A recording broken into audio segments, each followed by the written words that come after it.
इसको थोड़ा सा लंबा करके कोशिश करेंगे कि कल हम इसको ना मेजर कंप्लीट कर लें या एटलीस्ट मैक्सिमम कर लें। 3 डेज़ हैं हमारे पास जीआईटी करने के लिए। ठीक है, इसमें मैं एब्डोमेन के साथ जीआईटी की जो एनाटमी है वो करवा चुकी हुई हूँ। अब ये जो आगे हमारे पास 3 दिन हैं, इनमें हमने जीआईटी की फिजियोलॉजी और पैथोलॉजी करनी है। ठीक है, तो अब हम आज करेंगे जीआईटी सिस्टम, जिसमें हम मेन इसकी करेंगे फिजियोलॉजी और पैथोलॉजी।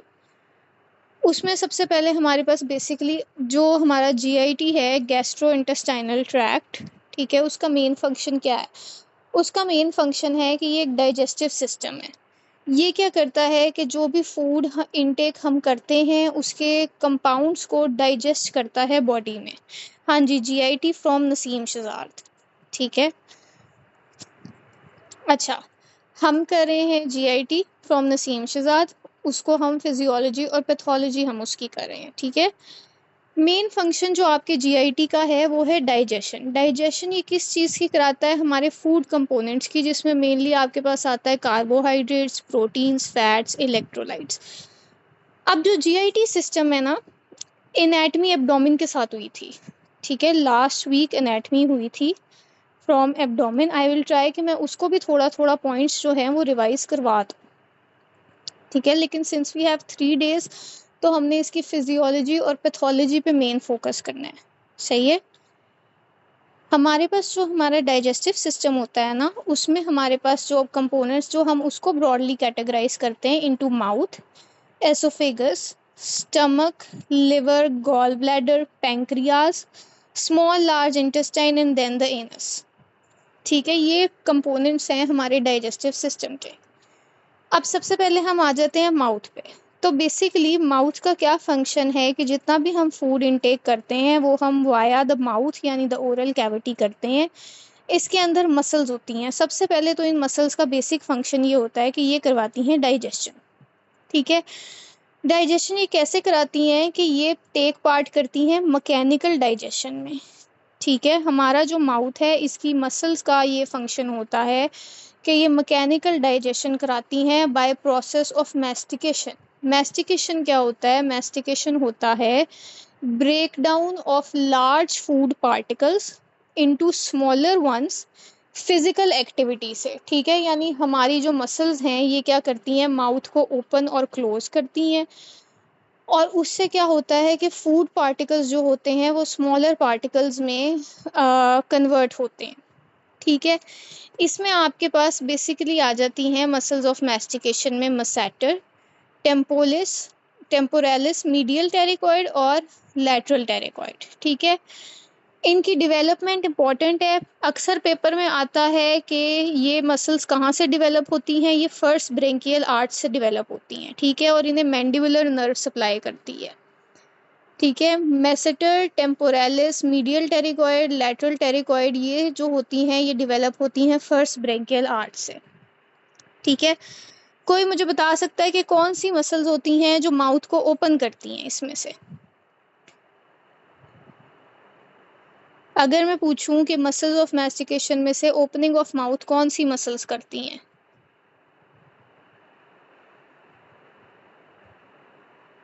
हाँ, लैटरल टेरिकॉइड।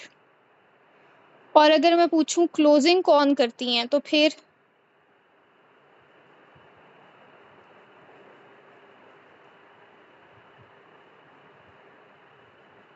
हाँ, मीडियल टेरिकॉइड और मैसेटर मसल। ये आपका एमसीक्यू आता है पेपर में, ये क्वेश्चन बहुत ज़्यादा रिपीट होता है। 2 चीज़ें वो आपसे पूछते हैं अब among mouth and muscle of mastication. एक वो आपसे पूछते हैं कि ये कहाँ से ओरिजिनेट करती हैं, उसका आंसर है फर्स्ट ब्रेंकियल आर्च से।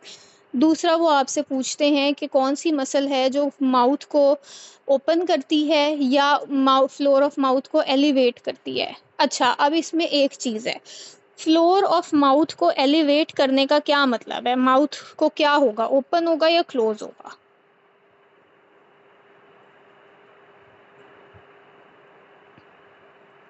हाँ जी, क्लोज होगा।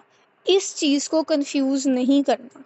ठीक है, ये बहुत इंपॉर्टेंट पॉइंट है और ये अक्सर बच्चे कंफ्यूज कर देते हैं कि अगर वो आपको कहते हैं ना कि हमारी फ्लोर ऑफ माउथ एलिवेट होती है तो इसका मतलब है माउथ क्लोज हो रहा है। ठीक है, ये दो तरीके हैं जिससे ये सेम क्वेश्चन आता है और इनके आंसर्स जो होते हैं वो डिफरेंट होते हैं। ठीक है, ये तो हमारी हो गई है मैकेनिकल डाइजेशन। मैकेनिकल डाइजेशन जो है वो हमारी मसल्स और टीथ से होती है। उसके बाद हमारे पास आती है केमिकल डाइजेशन। ठीक है, केमिकल डाइजेशन होती है बाय मींस ऑफ केमिकल्स या हार्मोन्स जो हमारी बॉडी जो है रिलीज करती है। उसमें हमारे माउथ में बेसिकली होते हैं ग्लैंड्स। अब माउथ में तीन मेजर सलाइवरी ग्लैंड्स होते हैं, the parotid, submandibular and sublingual. इसके बाद हमारे पास होते हैं छोटे छोटे माइनर ग्लैंड्स। ठीक है, जो आपका पेरोटिड ग्लैंड है ना, अब ये हम एमसीक्यू पॉइंट्स कर रहे हैं कि जो पेरोटिड ग्लैंड है, most common site of cancer is the parotid gland.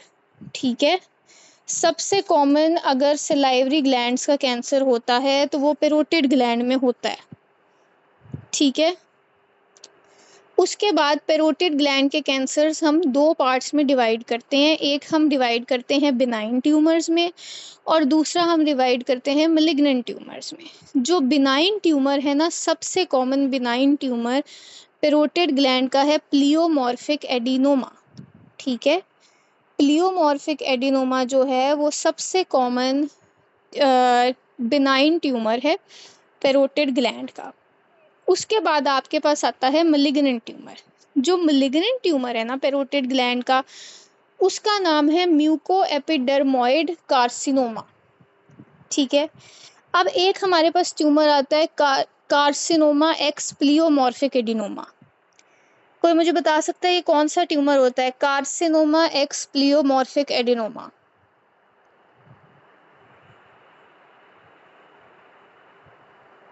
अगर मैं ये कहती हूँ कि एक ट्यूमर है जिसका नाम है कार्सिनोमा एक्स प्लियोमॉर्फिक एडिनोमा, ये कौन सा ट्यूमर है, किसी को पता है?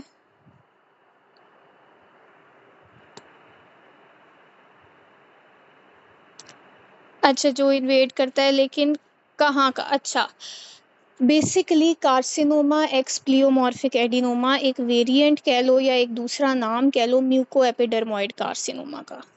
ठीक है, ये पेरोटिड ग्लैंड का ही ट्यूमर है और इसका क्वेश्चन इस तरह आता है कि एक पेशेंट है, उसको कार्सिनोमा एक्स प्लियोमॉर्फिक एडिनोमा में कौन सी नर्व इन्वॉल्व होती है। किसी ने ये क्वेश्चन अगर देखा है या किसी को इसका आंसर पता है कि कार्सिनोमा एक्स प्लियोमॉर्फिक एडिनोमा में कौन सी नर्व की इन्वॉल्वमेंट होती है?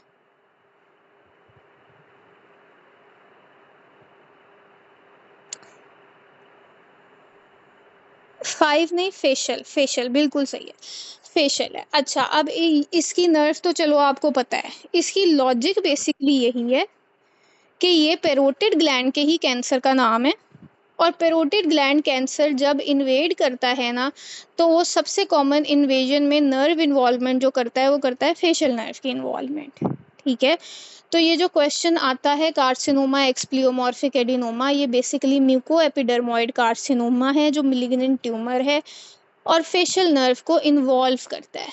अच्छा, अब अगर मैं पूछूं most common site of oral cancer in the world कौन सी है?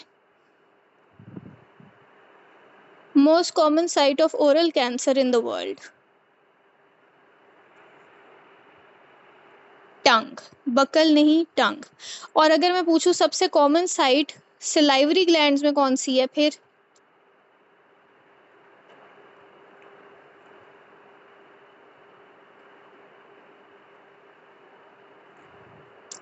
हाँ जी, पेरोटिड।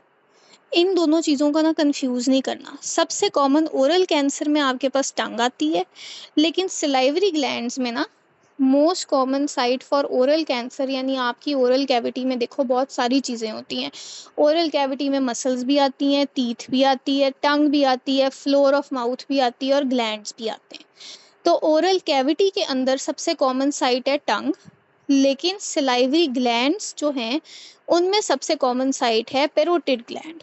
पेरोटिड ग्लैंड के दो ट्यूमर्स हैं, एक बिनाइन है एक मेलिग्नेंट है। जो मेलिग्नेंट है ना, उसमें सबसे कॉमन नर्व इन्वॉल्वमेंट होती है फेशियल नर्व की। इसके बाद आपके पास आते हैं सबमैंडिबुलर ग्लैंड और सबलिंगुअल ग्लैंड। ठीक है, इनके कॉमन डिजीजेस बेसिकली आपके पास आ जाते हैं कि इसमें अक्सर स्टोन लॉज हो जाता है। ठीक है, जिसको हम कहते हैं साइलोलिथियासिस। ठीक है, बट इम्पॉर्टेंट थिंग इनके हवाले से यही है कि इनके कैंसर्स का आपको पता होना चाहिए। अब ये ग्लैंड्स का बेसिकली फंक्शन क्या है कि ये अब हमने ग्लैंड्स तो पढ़ लिए, ठीक है। अब इन ग्लैंड्स का फंक्शन क्या है कि ये जो ग्लैंड्स है ना, ये करवाते हैं सिक्रीशंस।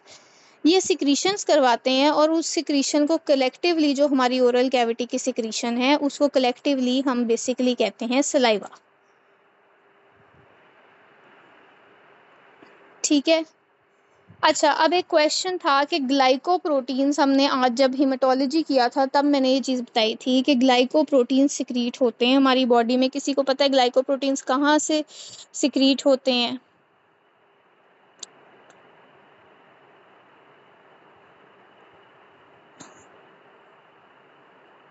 हाँ, ग्लाइकोप्रोटीन्स आपके सलाइवा में सिक्रीट होते हैं।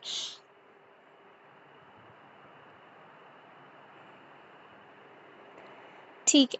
अब बेसिकली सलाइवा जो है वो आपके पास एक केमिकल कंपोजिशन है जो कि हमारे ग्लैंड्स में से सिक्रीट होती है, उस चीज़ को हम सलाइवा कहते हैं। नॉर्मली इसकी पीएच होती है 7। ठीक है। हाइपोटोनिक और स्लाइटली एसिडिक होती है ये। ठीक है। और जो हमारा सलाइवरी सेंटर है ना, वो होता है मिड्यूला में।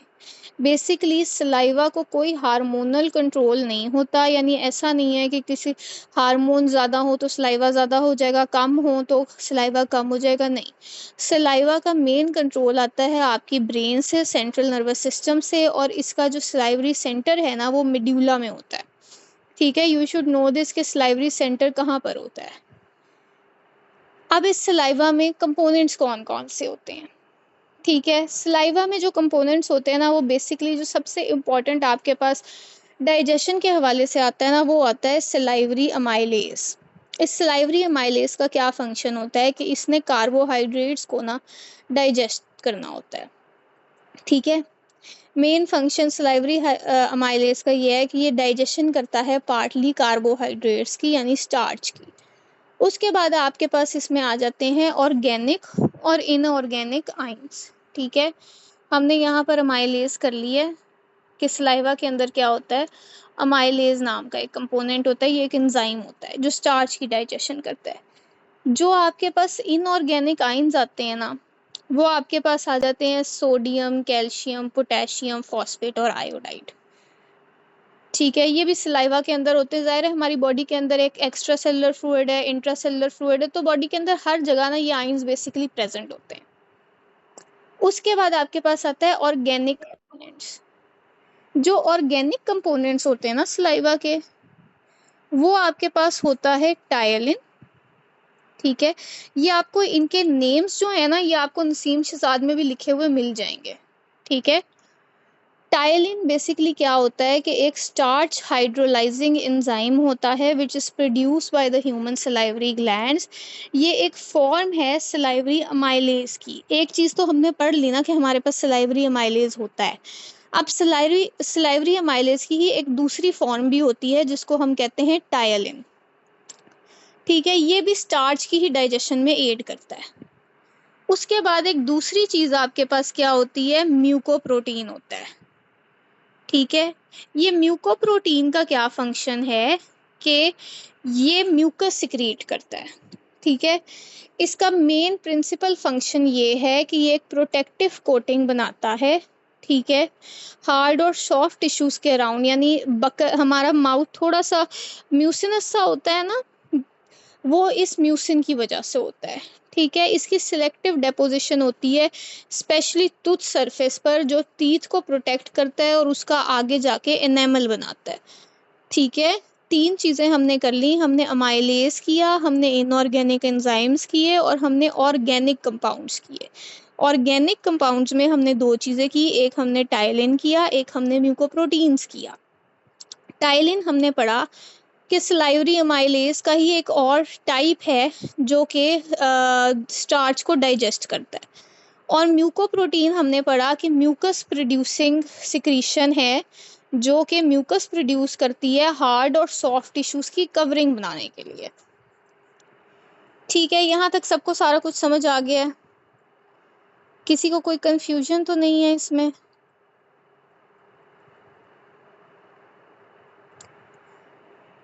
ठीक है, अब आपके पास एक और चीज़ आ जाती है। अब आपके पास इस सलाइवा में आता है एक चीज़ जिसको कहते हैं लैक्टोफेरिन। ठीक है, ये लैक्टोफेरिन बहुत इंपॉर्टेंट है क्योंकि ये पेपर में आ जाता होता है। ठीक है, अमाइलेज, म्यूकोप्रोटीन, इन सब का ना वो इतना नहीं पूछते एज़ कम्पेयर टू जितना वो लैक्टोफेरिन का पूछते हैं कि बेसिकली इस लैक्टोफेरिन का क्या फ़ंक्शन है। कोई मुझे बता सकता है कि लैक्टोफेरिन का क्या फ़ंक्शन है?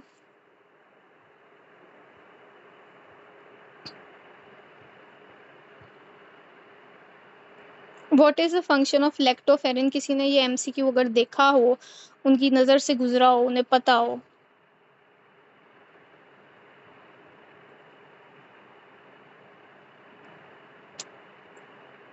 अच्छा, दो चीज़ें हैं, either it prevents utilisation of iron by bacteria या फिर इट इज़ बैक्टीरिसिटल।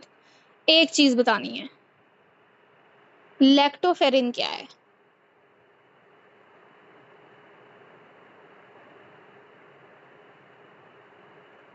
हाँ, लैक्टोफेरिन जो है ना वो प्रिवेंट करता है आयरन यूटिलाइजेशन। ठीक है, क्योंकि ये एक आयरन बाइंडिंग प्रोटीन होता है, ये खुद आयरन के साथ जब बाइंड करता है तो ये आयरन को यूज़ नहीं होने देता। इसके कॉन्ट्रास्ट में एक और चीज़ है और वो भी सलाइवा के अंदर ही होती है। ठीक है, उसको कहते हैं लाइजोजाइम। ठीक है, इन दोनों को कंफ्यूज नहीं करना, और ये दोनों ही पेपर में आते हैं। लैक्टोफेरिन आयरन यूटिलाइजेशन प्रिवेंट करने के लिए होता है और लाइजोजाइम बैक्टीरिसिडल होता है। ठीक है, ये दोनों चीज़ें आपने कंफ्यूज नहीं करनी। ठीक है, लैक्टोपर ऑक्सीडेज जो होता है ना, लैक्टोपर ऑक्सीडेज बेसिकली जो होता है ना वो आपके सलाइवा के अंदर नहीं होता। ठीक है, that is present in the bacterias. ठीक है,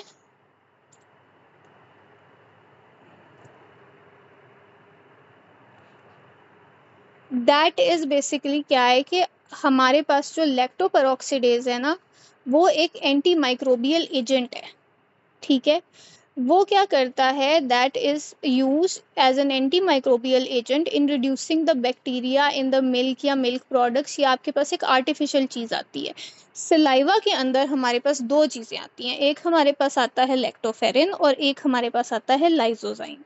लाइजोजाइम सलाइवा के अंदर का एंटी बैक्टीरियल एजेंट होता है या बैक्टीरियासिडल होता है, और लैक्टोफेरिन जो होता है ना वो सलाइवा के अंदर ही एक आयरन बाइंडिंग प्रोटीन होता है जो प्रिवेंट करता है utilisation of iron.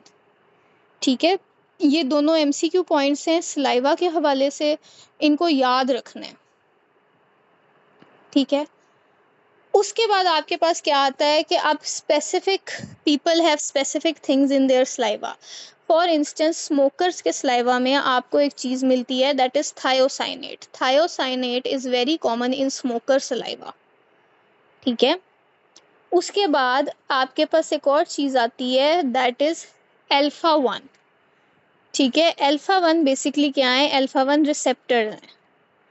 Alpha 1 receptors जो होते हैं वो हमारे सलाइवा की सिक्रीशन को थिक करते हैं, और ये एमसीक्यू भी आता है कि सलाइवा सिक्रीशन थिक होती है कौन से रिसेप्टर्स की वजह से, तो that is due to alpha 1 receptors. ठीक है, then you have a substance called substance P. Substance P basically एक वेजोडाइलेटर है जो सलाइवा की सिक्रीशन करवाता है। ठीक है, ये दोनों चीज़ें एमसीक्यू में आती हैं कि थायोसाइनेट का बेसिकली ये है कि स्मोकर्स के अंदर ना, स्मोकर सलाइवा के अंदर थायोसाइनेट प्रेजेंट होता है। ठीक है, ये बेसिकली एक कह लो कि एक इट इज़ अ कैरेक्टरिस्टिक। ठीक है, जो कि स्मोकर्स के सलाइवा में प्रेजेंट होती है।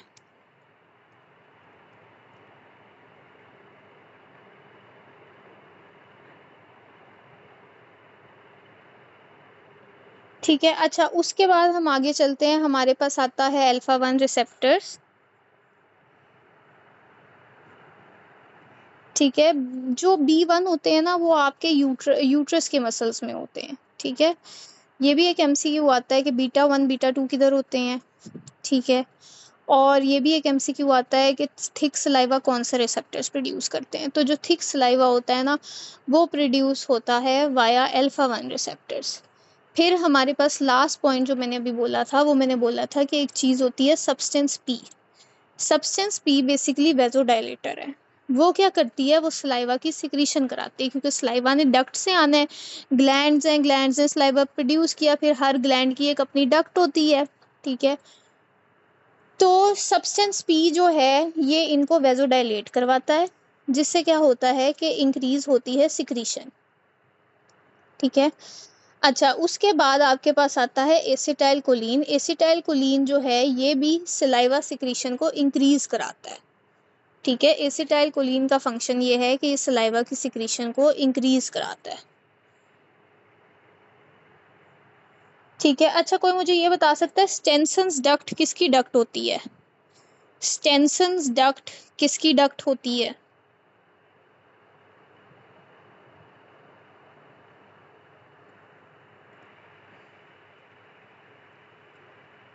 हाँ जी, स्टेनसन्स डक्ट जो होती है ना, ये पेरोटिड की डक्ट होती है, ठीक है।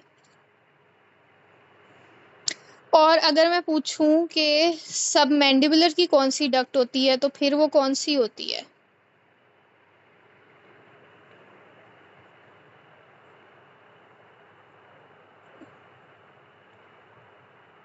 पेरोटिड की डक्ट होती है स्टेनसन, और वॉर्टन होती है सबमैंडिबुलर की, ठीक है। इनकी डक्ट्स का आपको बस नाम याद होना चाहिए। अब हम आ जाते हैं स्पेसिफिक फंक्शन सलाइवा के। सलाइवा का हमने पढ़ लिया है कि जी इसमें अमाइलेज होता है, ये आपके पास डाइजेशन कराता है। उसके बाद म्यूकोजल इंटेग्रिटी को म्यूसिन्स मेंटेन करते हैं। ओरल पीएच और बफरिंग पीएच हमने इसकी की है कि 7 होती है, स्लाइटली एसिडिक होती है। फिर टीथ रीमिनरलाइजेशन म्यूसिन्स करवाते हैं। सेंस ऑफ टेस्ट आपके पास आती है, ठीक है। अच्छा, इसमें मुझे अब कोई ये बता सकता है कि ये जो सेंस ऑफ टेस्ट है ना, ये बेसिकली आती तो टंग की वजह से है। टंग की मुझे नर्व सप्लाई कोई बता सकता है? General sensory nerve supply of tongue क्या है? Sensory nerve supply of tongue क्या है? अच्छा, मेरे स्टेटमेंट पे बहुत गौर करना है कि सेंसरी नर्व सप्लाई टंग की कहाँ क्या है? सेंसरी की बात की है मैंने।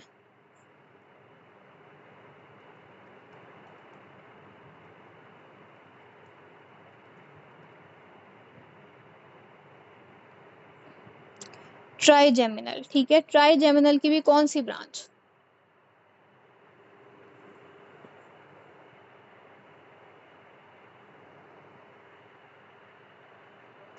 लिंगुअल, ठीक है। ये बहुत इंपॉर्टेंट है, अक्सर इसमें कंफ्यूज हो जाते हैं। अक्सर वो आपको ना स्टेटमेंट इस तरह देता है कि एंटीरियर 2/3 ऑफ टंग की जनरल सप्लाई क्या है, ठीक है।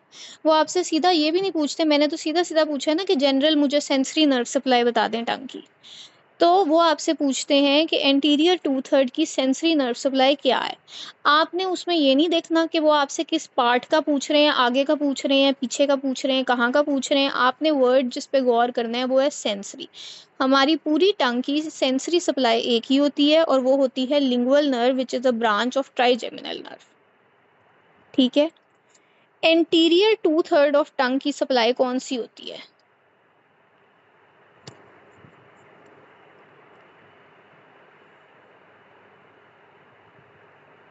एंटीरियर 2/3 ऑफ टंग की सप्लाई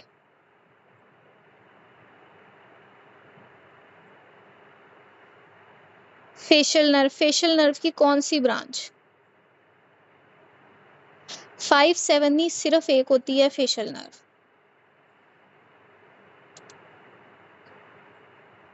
कॉर्डा टिम्पना है। अच्छा, जिसने मुझसे बीटा 1 का पूछा था, बीटा 1 का फंक्शन होता है हार्ट के रिसेप्टर्स के लिए बीटा 1 होता है, बीटा 2 यूट्रस के लिए। ये बेसिकली आपको एक एमसीक्यू आता है के हार्ट यूट्रस के मसल्स में कौन से रिसेप्टर्स होते हैं, तो बीटा 1 बीटा 2, ठीक है। बीटा 1 हार्ट के लिए होता है। अच्छा, अब हम अपने टॉपिक पे वापस आते हैं। हमने कर लिया सेंसरी सप्लाई टंग की, हमने कर ली है थिक सलाइवा का जो मेन आपके पास है ना, वो आपके पास अल्फा 1 है, ठीक है। आपने अल्फा 1 को प्रेफर करना है। अगर दोनों ऑप्शंस आते हैं then you click for both, but you have to prefer alpha 1। You go by the book, हमारी जो थ्योरी की बुक है ना, उसमें प्रेफरेंस ज़्यादा दी हुई है अल्फा 1 को, ठीक है, क्योंकि बीटा 1 जो होते हैं ना, ये आपके हार्ट में भी होते हैं, सही है। अच्छा, और पोस्टीरियर टंग को कौन सी नर्व सप्लाई करती है, कोई मुझे ये बता सकता है? पोस्टीरियर टंग की नर्व सप्लाई,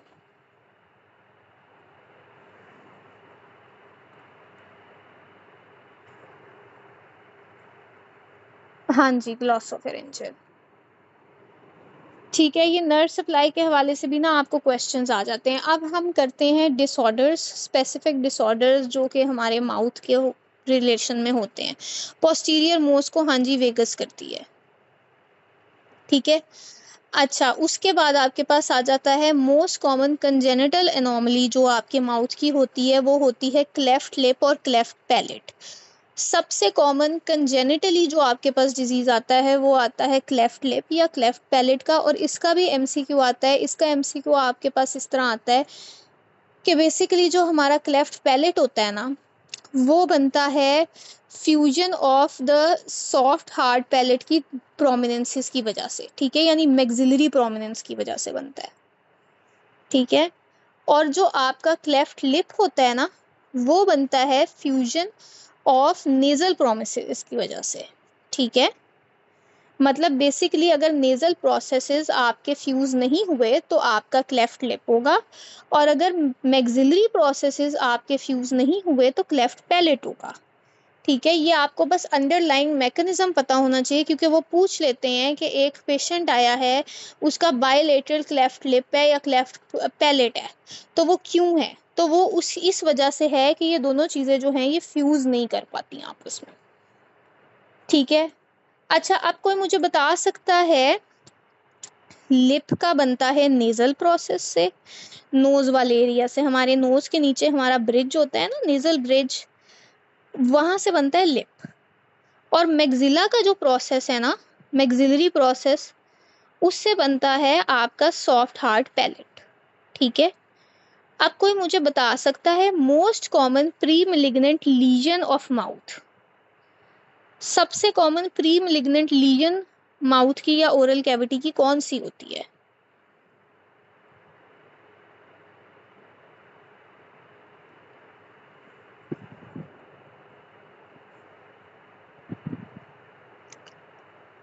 हाँ जी, लूकोप्लेकिया।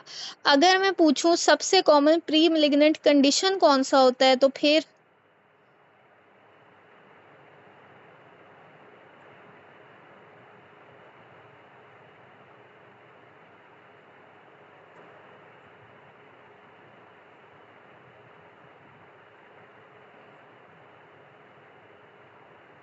हाँ जी, सब म्यूकोजल फाइब्रोसिस। अगर मैं पूछूं सबसे लीथल कंडीशन कौन सा होता है,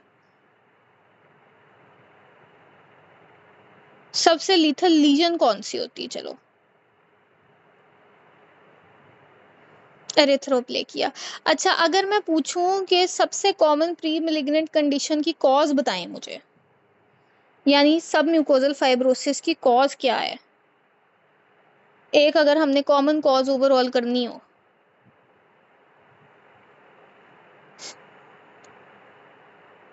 अच्छा, स्मोकिंग और पान यूज दोनों ठीक है। इसको आपके पेपर में जो वो वर्ड यूज करते हैं ना, वो करते हैं बीटल नट चूइंग।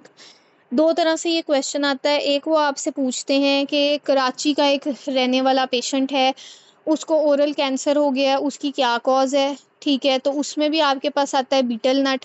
जहाँ वो स्टेटमेंट में स्मोकिंग नहीं ना दे रहे, वहाँ स्मोकिंग नहीं आपने चूज करना, ठीक है। उसके बाद वो आपसे दूसरे तरीके से ये इस तरह पूछते हैं कि सबसे कॉमन कॉज बताएं इसके प्री मेलिग्नेंट कंडीशन की, तो सबसे कॉमन कॉज में भी आपके पास बीटल नट आता है, ठीक है। यहाँ तक हमने हमारा जो सलाइवरी ग्लैंड्स और सलाइवा वाला माउथ वाला पोर्शन है ना, वो हमने कंप्लीट कर लिया। अब जो आपका जीआईटी का सिस्टम है ना, इसकी ओवरऑल एक नर्व सप्लाई होती है जिसको हम कहते हैं एंटेरिक नर्व सप्लाई, ठीक है, हमारी बॉडी में ना 3 तरह की नर्व सप्लाई होती है, एक सेंट्रल नर्वस सिस्टम होता है, एक ऑटोनॉमिक नर्वस सिस्टम होता है, पर जो जीआईटी का नर्वस सिस्टम होता है ना, वो अपना ही एक नर्वस सिस्टम होता है, उसको कहते हैं एंटेरिक नर्वस सिस्टम। ये जो एंटेरिक नर्वस सिस्टम है ना, ये 2 टाइप के प्लेक्सेस में डिवाइड होता है। एक होता है मायेंटेरिक और एक होता है मीशनर्स प्लेक्सेस। जो मायेंटेरिक प्लेक्सेस होता है ना, इसमें हम M for myenteric, M for motility, ठीक है, ये जीआईटी की मोटिलिटी को कंट्रोल करता है। जबकि जो आपके पास मीशनर प्लेक्सेस होता है ना, इसमें एस आता है, तो मीशनर्स का as for secretion of GIT. GIT की जितनी सिक्रीशंस है ना, वो कंट्रोल होती हैं मीशनर प्लेक्सेस से, और जितनी मोटिलिटी के डिसऑर्डर्स हैं वो होते हैं मायेंटेरिक प्लेक्सेस की वजह से। ठीक है, यहाँ तक सबको सब कुछ क्लियर है? किसी को कोई कंफ्यूजन तो नहीं है?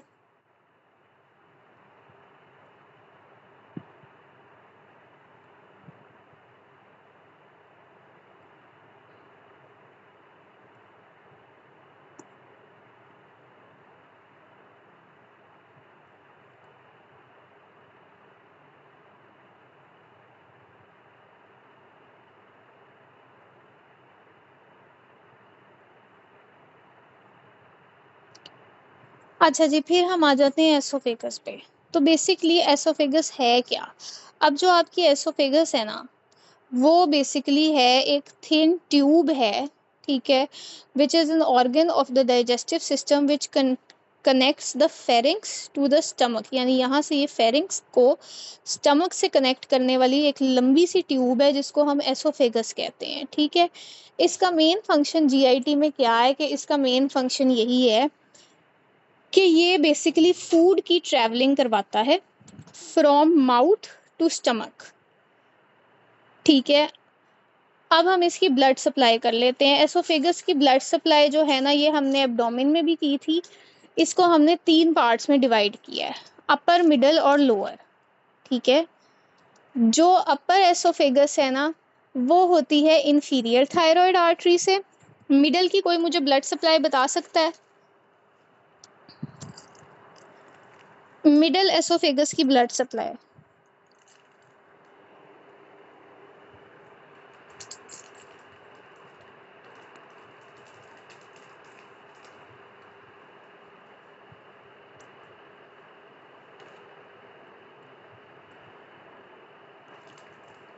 अच्छा, आयोर्टा भी कौन सी? थोरेसिक, हाँ जी बिल्कुल सही, थोरेसिक। अच्छा, और लोअर एसोफेगस की ब्लड सप्लाई?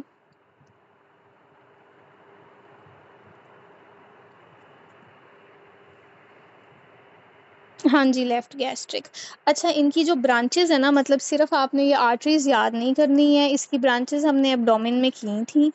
ठीक है, कि कौन सी आर्टरी किस चीज़ की ब्रांच होती है, ये आपको पता होना चाहिए कि कौन सी आर्टरी किसकी ब्रांच होती है। इंफीरियर थायराइड आर्टरी किसकी ब्रांच है? डिसेंडिंग थोरेसिक एओर्टा तो मेनली एओर्टा की है ना, उसकी तो कोई ब्रांच ही नहीं है। ठीक है, लेफ्ट गैस्ट्रिक आर्टरी किसकी ब्रांच है? ठीक है, ये आपको पता होनी चाहिए। उसके बाद हम आ जाते हैं एसोफेगस के मेन फंक्शन पर, कि एसोफेगस का मेन फंक्शन अब है क्या। एसोफेगस का मेन फंक्शन है फूड को पहुंचाना। अब ये कैसे होता है? ठीक है, ये होता है बेसिकली स्वॉलोइंग के थ्रू। ठीक है, एक मैकेनिज्म होता है हमारी बॉडी में